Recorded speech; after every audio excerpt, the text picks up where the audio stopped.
7 months into owning the iPhone 17 Pro Max, and I almost convinced myself my phone was fine.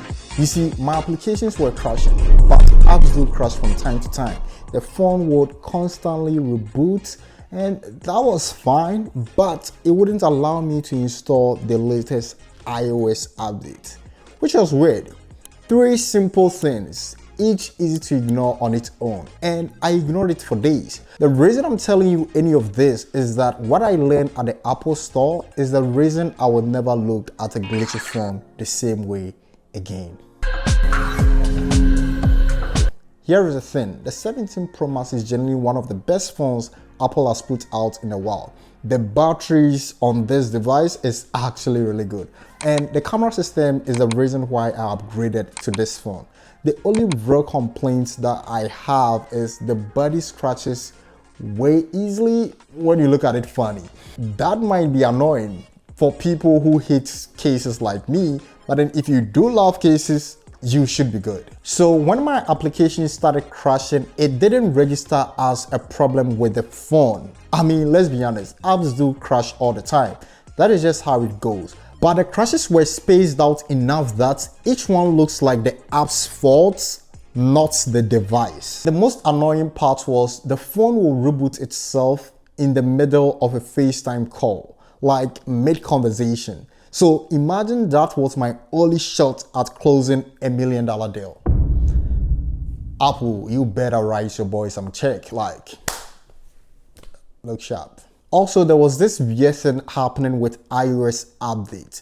I mean, the phone would download the update and go into an installation mode, and it will finish installing with nothing installed. Like, it did happen a couple of times. The first one I did install it with my laptop, which was fine. And when it happened again, I'd had enough.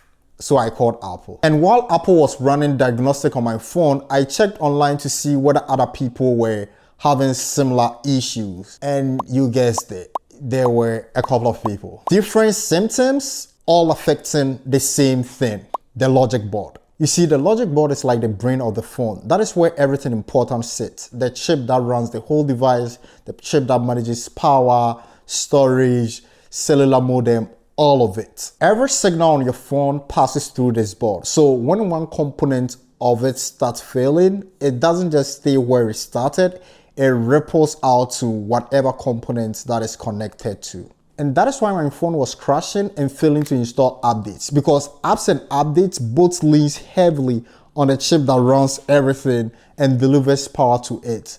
And when both of them start misbehaving, the software also starts misbehaving. Not because the software is broken. You know, I asked Apple about a specific component that was causing this issue, and they couldn't really pinpoint because they said they don't have component level access, which makes sense. But what surprised me was that Apple was willing to repair the phone than replace the phone, even though the price of the new phone and the repairs were almost the same. I mean, the reason they gave was environmental impact, which makes sense because shipping a new phone, it has to come with accessories, packaging, the whole logistic chain. It's kind of a lot. But here is the case that they made me wait for 3 days to get the logic board to repair, and it didn't work. So I had to wait for another 7 days and leave with a broken phone. And this time the issue was with cellular, meaning that I couldn't make calls or receive calls. And I had to wait for 7 days to get the phone replaced.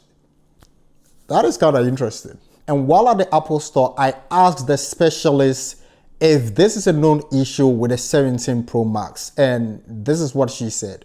There's some funny issues with like the charging, but usually it fixes it with like a software update or erasing it. This is pretty intense. Yeah, I was reading the whole story. I'm like, oh my gosh.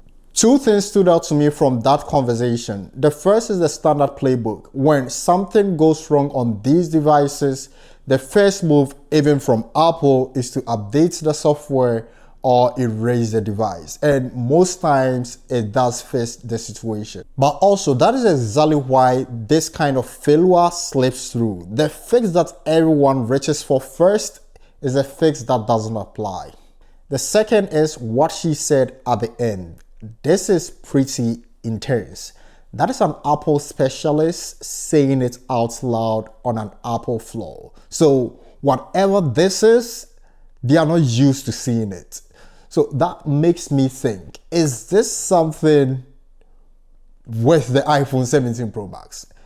Is it something that people will eventually experience, as you live with the phone for a long time? Here's what I want you to walk away with. The reason it took me weeks to call Apple is the same reason it took everyone on that forum weeks to call Apple. The symptoms didn't look like a broken phone. It looked like a flaky app, and each one of them had a clean software explanation to back them up. That is exactly what made them easy to ignore. But that is the trick of it. When something on the inside of these phones begin to fail, it always never shows up as a hardware issue. It shows up in software clothes. And because you've been trained for 15 years to troubleshoot software first, that is where our brain goes to. And that is where the warranty clock starts running out. So if your iPhone 17 Pro Max is showing similar symptoms like mine, just give Apple a call to run diagnostic to see what is actually happening. Because you only have 1 year warranty and that is it. Unless maybe you have Apple Care, which must be nice. Hey, we just hit 250 subscribers. I want to say thank you all for watching and supporting. This genuinely means a lot to me. I've got a lot of breakdowns coming. So be sure to stick around. Catch you on the next one.